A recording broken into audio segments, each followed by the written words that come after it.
Hey, everybody. Wanted to go live about an internal audit topic today. And I am purposely wearing a black hat because I'm going to be the bad guy today, or at least some of you might think that I am the bad guy today. Okay. And so I want to talk about the IIA's technical requirements. This is something new that is included in the new Global Audit Standards.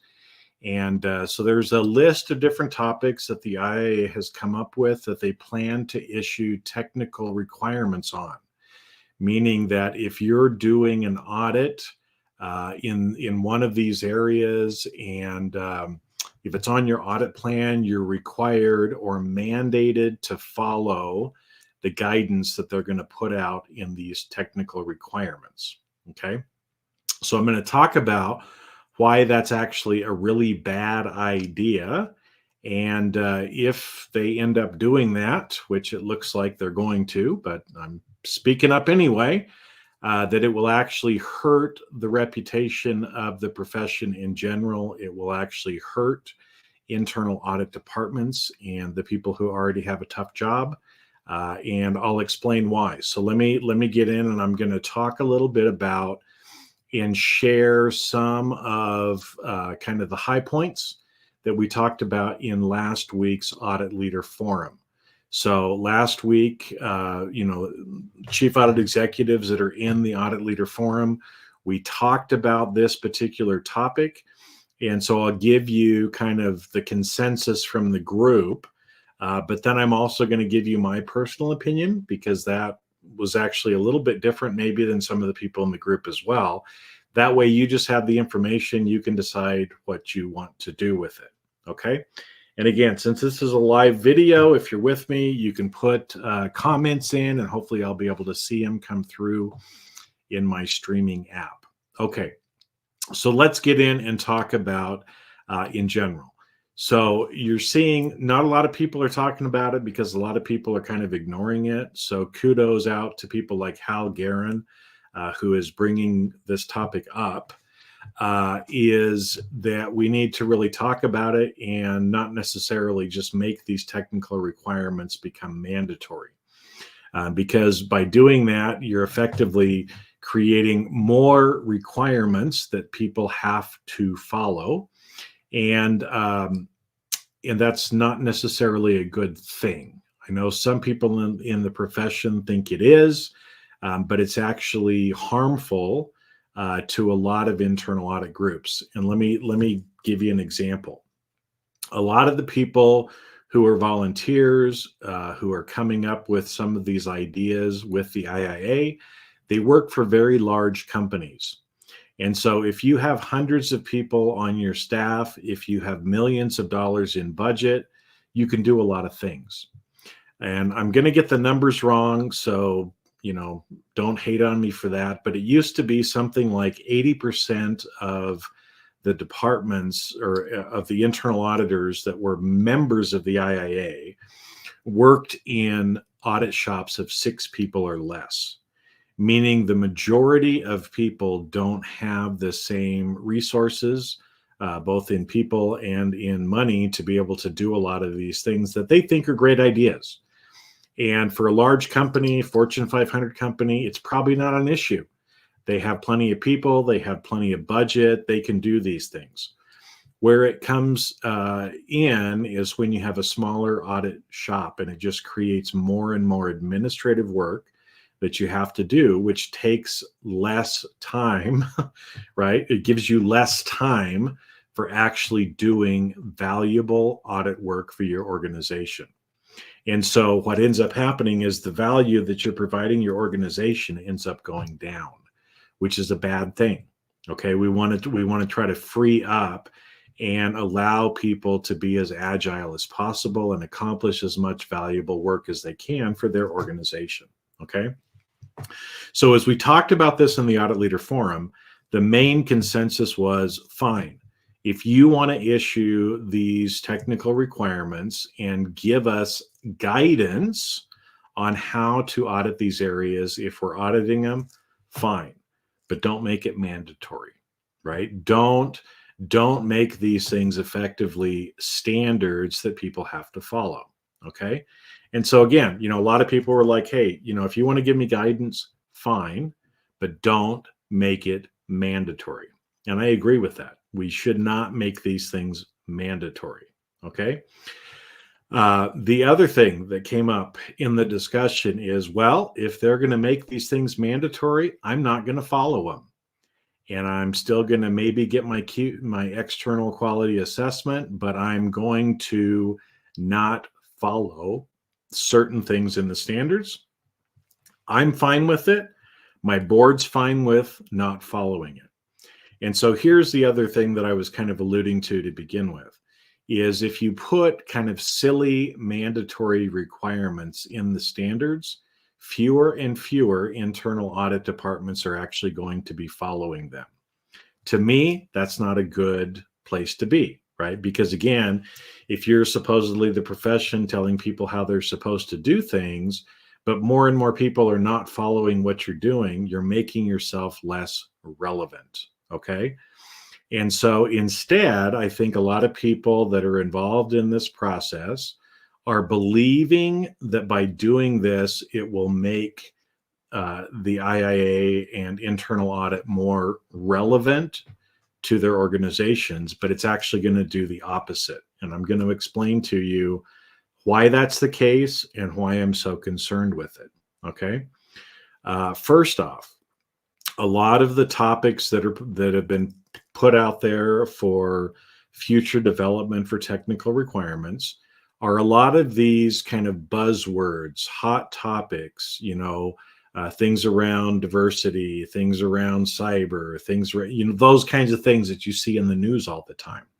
And I'm just going to use one example. I'm going to use the example of cyber to explain how silly and what a waste of time this would be for the IIA to actually work on and come out with these things. Okay. So first off, let's use a little analogy of the CIA exam that the IIA does. Now, it's a 3-part exam. The first 2 parts are really making sure that people understand the current standards, okay? The 3rd part is what they call kind of like technical knowledge, or things that they believe internal auditors should know about. Now, I've taught courses to help people pass the exam, and here's what I will tell you. A lot of the information that is in the 3rd part of the exam is either outdated or it's wrong, okay?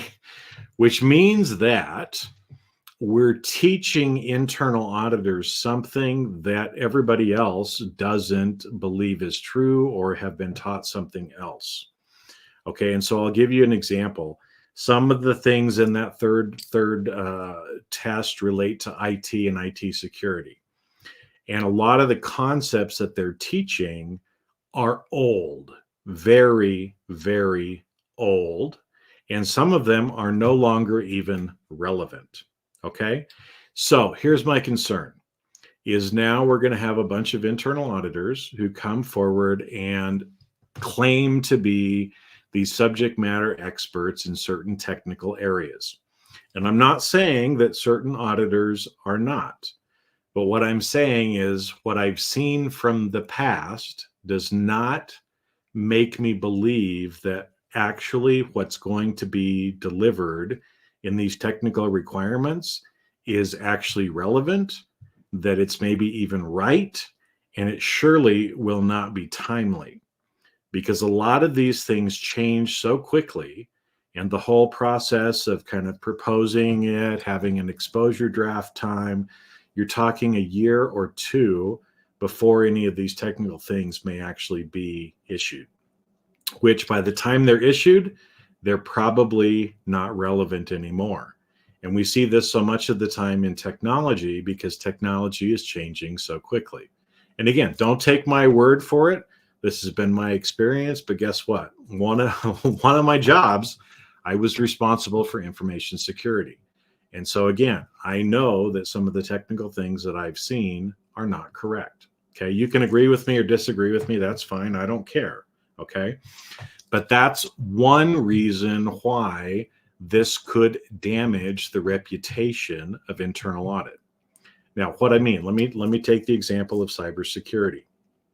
I believe it would be a waste of time for the IIA to spend time and resources developing something that another professional group who actually understands cybersecurity better than internal auditors do has already come out with. So as an example, if you're looking at controls that you need to have in place for cybersecurity, there are already things like the cybersecurity framework out there. They're on top of it. Okay. You want to know controls you should have in place. You want to have criteria upon which to audit cybersecurity. Go look at something like the cybersecurity framework that's already developed. Now, I'll ask you this question. Do you really think a group of internal auditors who does this part-time, and again, even if they're a cybersecurity IT audit expert, do you really think that they have a better understanding of the technology and the controls and the way to audit it than somebody who is actually a cybersecurity professional and who does this full-time and has been doing this their whole career? I don't think so. And so I think what would end up happening is the IIA issues some technical requirements that don't even make sense to the cyber people when we go and try to audit them. Now, what that's going to do is it puts internal audit in a very precarious situation. What it means is now we look like idiots because we show up and we're asking or looking at and trying to audit something that doesn't even make sense. And the people on the other side of the desk are going to know that. Now, you might say, oh, that's never going to happen. Again, I've spent my career and was responsible for compliance, for risk management, for information security, as well as internal audit.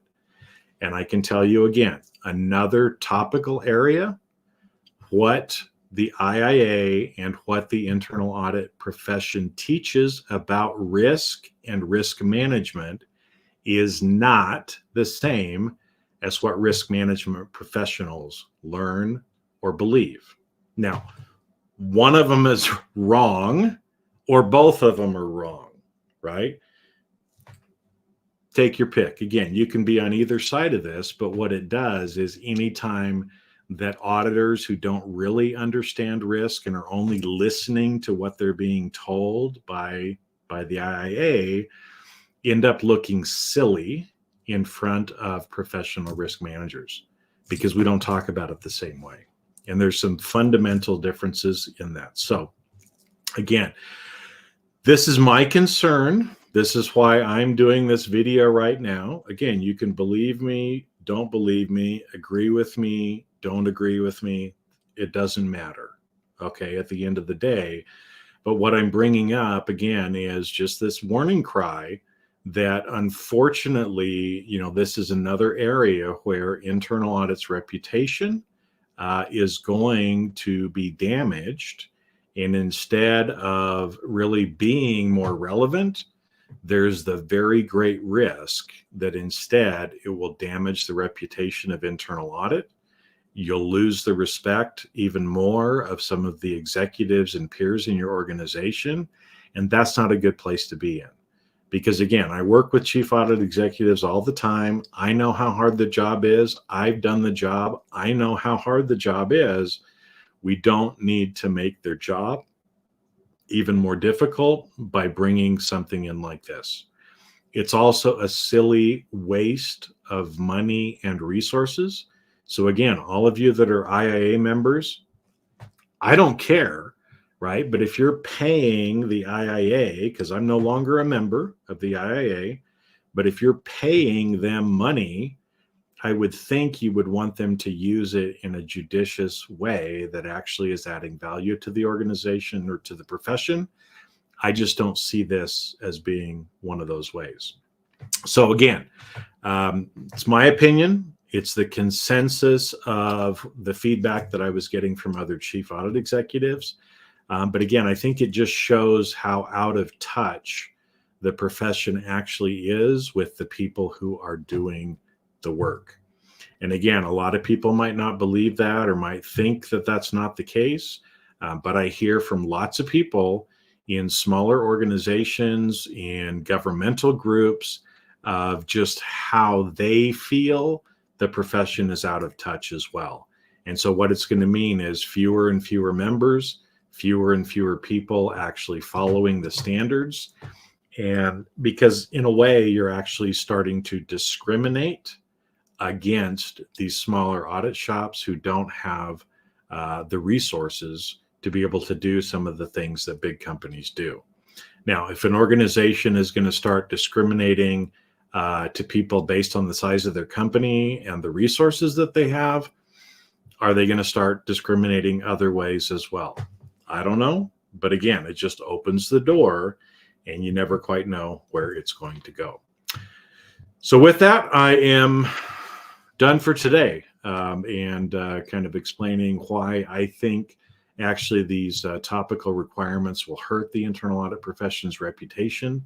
I think they're a bad idea, and should only be, even if they're going to be done, should only be recommendations or guidance, and should not be elevated to the level of being a mandate or a requirement.